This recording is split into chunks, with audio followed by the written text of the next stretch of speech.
The proliferation of large-scale commercial agriculture has seen farmers around the world turn to genetically modified crops and seeds, often imported from abroad. And that means so-called heirloom seeds, those indigenous to a country's soil and not touched by genetic modification, are being lost. Our Oh Soo-young explains what's being done here in Korea to revive their use. You might get your fruit and vegetables crisply packaged and presentable from a local shop or a mega supermarket from halfway across the world. But a growing number of Koreans are choosing to take fresh local produce out of a library. With more than 140 seeds native to Korean soil, a seed library in Suwon allows farmers and area residents to grow their own plants and organic produce, from grains and herbs to fruits and vegetables. Lately, there has been growing interest among the public in preserving heirloom seeds as they are becoming more rare. So this library was set up in the interest of preservation. We explain how to grow the seeds and help with technical difficulties. The seeds can be grown at home or on a plot of land provided by the local government to encourage more homegrown produce. And like any good book, each seed comes with a unique story of its own. These are yellow lettuces. They retain their beautiful glow as they grow. They're soft and taste wonderful. I got this from an elderly woman in Ponghwa, where we stayed 3 months to look for native seeds. She had received them from her late mother-in-law, who presumably got them from generations back. In fact, some seeds are believed to date back thousands of years.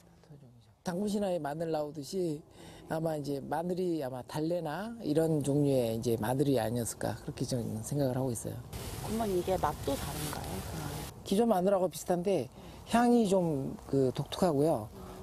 매운맛도 그렇게 강하게 맵지 않아요. 단맛이 강하고 이게 이제 이 토종 귀한 마늘의 이제 특징입니다. 환경 영역이 굉장히 강하고 이렇게 뭐 약이라든지 이런 거 안 쳐도 깨끗하게 자라는 그런 게 이 토종 작물들의 이제 특징이죠. However, these seeds and their age-old heritage are in danger of dying out. With the rise of agribusiness and the mass production of crops, most farmers have been swayed by big yields generated by imported seeds. An-sik, a research veteran, has been at the forefront of saving heirloom seeds for the last 30 years. About 95% of the crops produced in Korea now depend on imports of genetically modified seeds that are sterilized for one-time use, meaning that farmers must buy them again every year with no control over what they produce. So our food sovereignty is in the hands of big agricultural corporations.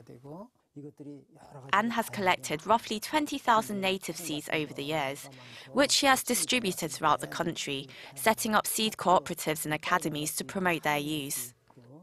They're our greatest genetic asset, treasures, passed down by our ancestors. You can't find them anywhere else on Earth. Having weathered the changes in climate for 4,000 years, they're genetically equipped to survive any further changes or food shortages brought about by climate change through organic farming methods. Experts say seeds must also be preserved in the interest of protecting biodiversity. So Korean researchers are extending their efforts to collect and store them for use in research and development. We don't know what kinds of crops may be needed or in demand in the future, which is why we must protect the diversity of indigenous crops. We need these genetics as the basis for research and development. Without them, there is no other source. The same goes for other countries. So we offer preservation services free of charge. We hope that in the future, this will lead to collaborative research and other efforts. Thousands of generations, all contained in a single seed. There are growing efforts in Korea to protect the country's homegrown produce, which is more than just food on the table. It is vital to procuring a sustainable future for generations to come. Oh Soo-young, Arirang News.